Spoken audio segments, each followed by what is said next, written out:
y bienvenidos. Hoy vamos a hablar de algo fundamental para quienes hacen negocios en Colombia. Así es. Se trata de cómo la DIAN, la Dirección de Impuestos, usa todas nuestras cifras, las de todos, pero de forma agregada. Correcto, por actividad económica. El famoso código SIU. Exacto. Y cómo esas estadísticas generales se vuelven una herramienta clave para ellos, para la fiscalización. Vamos a ver cómo funciona esto, qué normativa lo respalda. ¿Y qué análisis hay sobre estas prácticas? Claro. Nuestra idea hoy es desentrañar un poco este sistema, entender cómo esas cifras globales pueden afectar a una empresa en particular. Y hablaremos de herramientas que andan por ahí, como el llamado analizador fiscal por SIU. Sí, porque la verdad sorprende el alcance que tiene esto. Cómo los números del sector pueden poner a alguien bajo la lupa. Totalmente. Y es que esto es más que números, ¿no? Es la forma en que el Estado monitorea la actividad económica. Claro. Y busca asegurar que todos cumplan con sus impuestos. Esto tiene consecuencias súper directas para las empresas. Me imagino. Hay una tensión ahí, ¿sabes? Entre esa necesidad del Estado de usar la información para controlar y, por otro lado, el derecho a la reserva de los datos de cada contribuyente.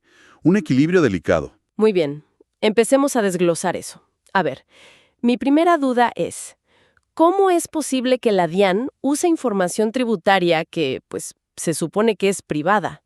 Suena como una contradicción. Es una excelente pregunta y va al meollo del asunto. A ver, la regla general, la que está en el Estatuto Tributario, es la reserva. O sea, tus declaraciones, tus números, son confidenciales. Ajá. Pero, y este es el gran pero, el mismo estatuto, en el artículo 583, establece una excepción. Es muy clara. ¿Cuál es esa excepción? Permite que la DIAN use esa información para administrar, para controlar los impuestos, y específicamente para crear lo que llama informaciones impersonales de estadística. Ah, impersonales. Esa es la palabra clave entonces. Exactamente. No es que publiquen tus datos, los de tu empresa. Publican promedios del sector, datos agregados. O sea, mi información individual, mi declaración, esa sí está segura, pero alimenta como una gran bolsa de datos anónimos. Precisamente. Así funciona. La DIAN toma los datos de muchas empresas que están en el mismo Código de Actividad Económica, el SIU. Ok. Los agrupa, a veces hasta los separa por tamaño usando cuantiles, que no es más que dividir en grupos por nivel de ingresos o patrimonio para comparar cosas parecidas. Entiendo, para que sea más justo. Claro, para comparar, digamos, peras con peras. Y con eso publica promedios. Así se crean esos puntos de referencia, esos benchmarks sectoriales, sin violar la reserva de nadie. Ya veo. De hecho, hay una resolución específica de la DIAN que detalla la metodología para asegurar que esto sea anónimo. Y más recientemente, la Ley 2277 de 2022 impulsa a la DIAN a ser más proactiva publicando estas muestras anonimizadas. Interesante. El punto central es este. Tus números privados, sí, contribuyen a un estándar público. Y ese estándar, la DIAN lo usa legalmente para ver quién, digamos, se sale mucho de la norma. Queda clarísimo. Y la base para agrupar a todas estas empresas es la clasificación SIU. Refresquemos un poco qué es y por qué es tan central en todo esto. Claro que sí. La SIU es la Clasificación Industrial Internacional Uniforme. Es un estándar global. Ajá. En Colombia usamos la versión 4, que fue adaptada por el DANE. Y la DIAN, pues la adoptó formalmente con una resolución, la 00114 de 2020, justamente para estos fines. Y su propósito principal es Estandarizar. Ponerle una etiqueta común a cada tipo de actividad económica. Sin ese código común, imagínate sería un caos comparar una empresa de lácteos con otra, o una constructora con su par. No habría forma coherente. Entiendo. Entonces el SIU es como la etiqueta que permite meter a cada empresa en el cajón correcto para poder comparar después. Exacto. Es la columna vertebral de todo este sistema de comparación. Te permite tomar tus indicadores financieros clave, tus ingresos, tus costos, las deducciones que aplicaste, el impuesto que efectivamente pagaste, cuánto gastaste en nómina. Todos los rubros importantes. Todos esos rubros y ponerlos al lado del promedio de las empresas que hacen, en teoría, lo mismo que tú. Y ahí es donde, pues pueden saltar las alarmas. ¿Cómo cuáles? Pues si tus costos declarados son muchísimo más altos que el promedio de tu sector, por ejemplo, o si el impuesto que pagaste es llamativamente bajo comparado con la utilidad promedio del sector. Y ojo, que no es algo tan general. La DIAN publica datos con bastante detalle. Para el año 2014, por ejemplo, llegaron a tener información para casi 500 códigos CIU distintos. ¡Wow! Bastante granular. Sí, sí. Y aquí es donde la cosa se pone realmente interesante, creo yo. Hablemos de ese analizador fiscal por CIU. ¿Ain? Mira, no exactamente. No es que la DIAN tenga una aplicación web oficial con ese nombre, al menos que sepamos hasta ahora. Ah, ok. Es más bien un concepto, una herramienta conceptual, o a veces implementada por plataformas privadas, por firmas de consultoría. ¿Y qué hacen? Toman esos datos agregados, los que la DIAN sí publica legalmente, y los procesan. La idea es que un contribuyente, una empresa, pueda meter sus propias cifras. Mis números. Tus números, sí. Y ver al instante cómo se compara con los promedios de su código CIU específico. ¿Y para qué querría yo hacer esa comparación? ¿Qué busco con una herramienta así? Principalmente, calcular lo que se llaman los índices de coherencia tributaria. Índices de coherencia. Suena importante. Lo son ratios, proporciones, que te ayudan a ver si tu declaración, digamos, tiene sentido cuando la comparas con tu sector. ¿Cómo cuáles, por ejemplo? Los más comunes, mira, primero, ¿qué porcentaje de tus ingresos netos se te van en costos? O sea, la relación costos sobre ingresos. Ok. Segundo, ¿qué porcentaje de tus ingresos brutos se te van en deducciones? La relación deducciones sobre ingresos. Entendido. Tercero, uno clave. Tu impuesto pagado sobre la renta líquida gravable se acerca a la tarifa general, que para la mayoría de las empresas hoy es del 35%, según el estatuto. Aunque puede variar, ¿no? Claro, puede variar. Hay excepciones, beneficios tributarios, a veces sobre tasas, pero el 35% es la referencia base. Ok, ¿y hay más? Sí. Otro muy mirado es cuánto pesan tus salarios y prestaciones sociales respecto a tus ingresos totales. La relación nómina sobre ingresos. Entiendo la lógica. La idea es que si tus índices están muy lejos del promedio de tu sector, eso podría ser una señal de alerta. ¿Alerta de qué? Pues de varias cosas. Podrían ser costos inflados, quizás deducciones que no están bien soportadas, errores en los cálculos o que estás aplicando beneficios fiscales de forma indebida. Ya veo. Pongamos un ejemplo rápido para que esto quede más aterrizado. Usemos esos datos que mencionaste de 2014 para el CIU 140. Ese es el de elaboración de productos lácteos, ¿verdad? Perfecto, sí, ese es. A ver, en 2014, para ese sector, los costos agregados, la suma de todos, fueron como 5.5 billones de pesos. Ok.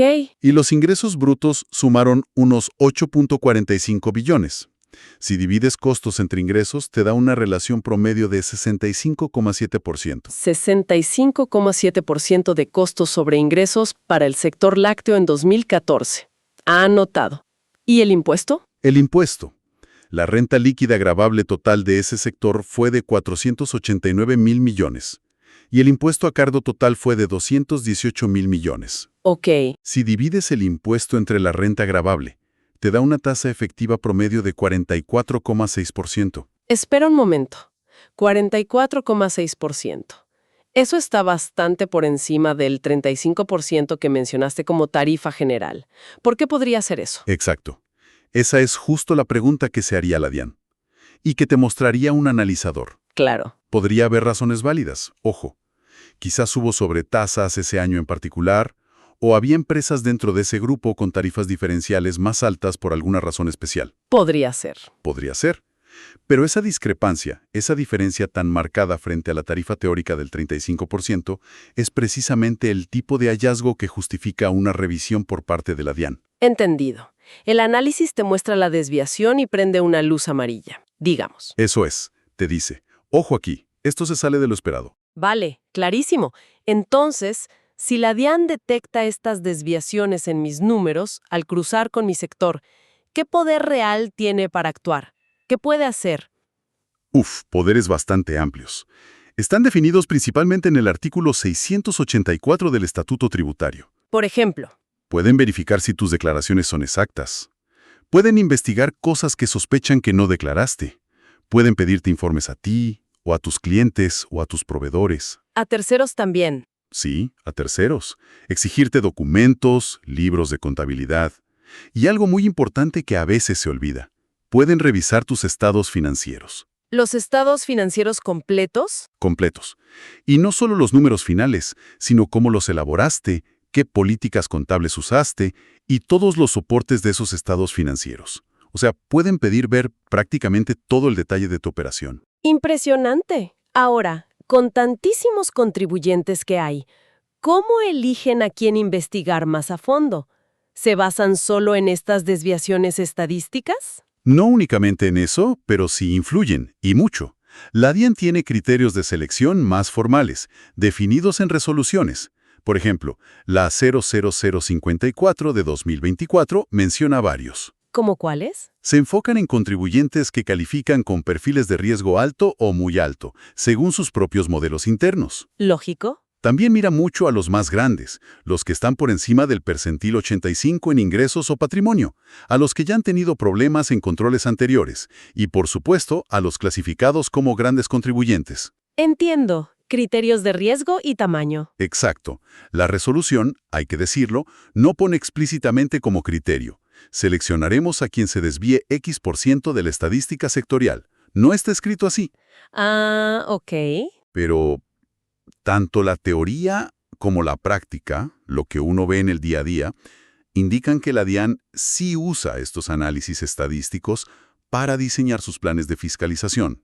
¿Cómo así? Pues identifican sectores enteros que muestran comportamientos atípicos en sus promedios, y entonces dirigen sus recursos de auditoría hacia esos sectores. Y aquí hay algo vital, el cruce con la información exógena. Mencionaste eso antes. Información exógena. ¿Qué es exactamente? Son los reportes que hacen otras personas o empresas a la DIAN sobre las operaciones que tuvieron contigo. Ah, lo que mis proveedores o clientes le cuentan a la DIAN sobre mí. Exactamente. Tus clientes, tus proveedores, los bancos, las notarías, todos ellos reportan información sobre tus transacciones. La DIAN toma lo que tú declaraste, lo compara con la estadística de tu sector SIU y además lo cruza con lo que todos esos terceros reportaron sobre ti. Un cruce de 3 vías, digamos. Algo así. Si todo encaja, pues perfecto. Pero si hay inconsistencias grandes entre esas tres fuentes, ahí sí que es una bandera roja importante para la DIAN. Tiene todo el sentido. Volviendo un momento a los índices de coherencia, mencionaste que hay un concepto de la DIAN, el 90349 de 2022, que parece quitarles un poco de peso, ¿no? Dice que no son una herramienta formal. Cierto.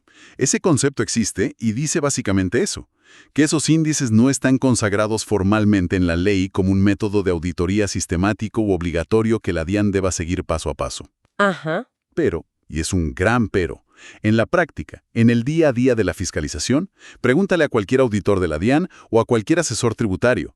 Esos índices son fundamentales. O sea, una cosa es lo que dice el papel y otra la realidad. Totalmente. Se usan constantemente para una primera evaluación, para ver la razonabilidad general de una declaración. Los que mencionamos, cómo varían las rentas de un año a otro, cuánto de los ingresos se comen los costos y las deducciones, si la tasa efectiva de impuesto cuadra con la tarifa legal, la relación de la nómina con los ingresos, son una guía permanente para ellos. Entiendo. Incluso, fíjate, hay conexiones con las normas de auditoría financiera, las NIA. La NIA 701 habla de asuntos clave de auditoría, y analizar ratios financieros entra ahí. Y recordemos que la DIAN, por el artículo 684, tiene la facultad expresa de analizar los ratios financieros que surgen de los estados financieros. Así que, aunque no sea un método oficial, tienen cómo usarlos. Ok, queda claro que son importantes en la práctica. Entonces, digamos que mi empresa muestra una desviación fuerte en estos índices comparada con mi sector CIU. ¿Qué pasa después? ¿Cómo empieza el proceso formal de la DIAN? Usualmente, el primer paso que da la DIAN es enviar un emplazamiento para corregir. Eso está regulado en el artículo 685 del Estatuto. Emplazamiento para corregir. ¿Qué es eso?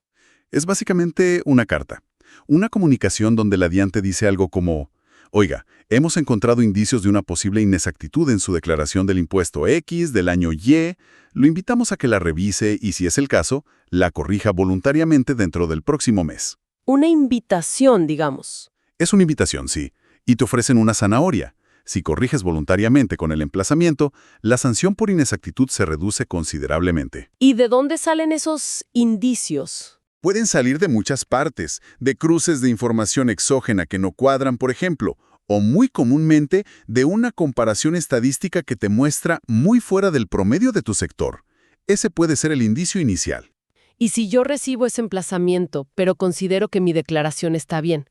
O si corrijo, pero mi explicación no convence a la DIAN, ¿qué sigue? Bueno, si no corriges o si la DIAN no queda satisfecha con tu corrección o tu respuesta, entonces viene el siguiente paso, que ya es más formal y serio, el requerimiento especial. Requerimiento especial. Suena más fuerte. Lo es. Está regulado en el artículo 711. Este ya es el acto administrativo formal que inicia el proceso para modificar oficialmente tu declaración de impuestos. ¿Y qué contiene? Debe ser muy detallado. La DIAN tiene que decirte exactamente qué ajustes propone. Por ejemplo, proponemos rechazar costos por X valor por estas razones. O proponemos adicionar ingresos omitidos por Y valor con base en estas pruebas. Y deben explicar los fundamentos legales y de hecho de cada ajuste propuesto. ¿Y las estadísticas pueden ser parte de esos fundamentos? Pueden serlo, sí. Las comparaciones estadísticas pueden formar parte de la argumentación de la DIAN en el requerimiento especial, como un elemento de soporte, como un indicio más. Aunque, hay que decirlo, rara vez serán la única prueba o el único fundamento. Usualmente vienen acompañadas de otros hallazgos. Y si recibo ese requerimiento, ¿qué hago? Tienes 3 meses para responder. Y esa respuesta es crucial. Tienes que presentar todos tus argumentos de defensa, refutar los puntos de la DIAN y aportar todas las pruebas documentales que respalden tu posición. Una respuesta bien fundamentada y soportada en esta etapa puede hacer toda la diferencia. Me imagino que es un proceso bastante estresante para cualquier gerente o contador. Definitivamente. Recibir un requerimiento especial, te cambia el día y a veces hasta el trimestre. Requiere una defensa técnica muy sólida, mucho trabajo de recopilación de pruebas. ¿Y si después de mi respuesta el desacuerdo sigue? Si la DIAN no acepta tus argumentos, el siguiente paso es que emiten la liquidación oficial de revisión. Ahí ya determinan oficialmente el nuevo impuesto a cargo y calculan las sanciones finales. ¿Y ahí se acaba? No necesariamente. Contra esa liquidación oficial todavía puedes interponer un recurso de reconsideración ante la misma DIAN. Y si la DIAN mantiene su posición, pues ya el siguiente paso es acudir a la justicia, demandar la nulidad de esos actos administrativos ante la jurisdicción de lo contencioso administrativo. Pero claro, el camino se vuelve más largo, complejo y costoso. Entendido el proceso. Volvamos un segundo al ejemplo de la empresa de lácteos, la del CU 1040. Si esa empresa hipotética declarara, no sé, un 85% de relación de costos sobre ingresos. Ajá. Cuando vimos que el promedio del sector en 2014 era 65.7%, esa diferencia de casi 20 puntos porcentuales, eso seguro iniciaría todo este proceso que describiste. Muy probablemente sí. Una desviación tan marcada sería una señal de alerta casi automática para la DIAN.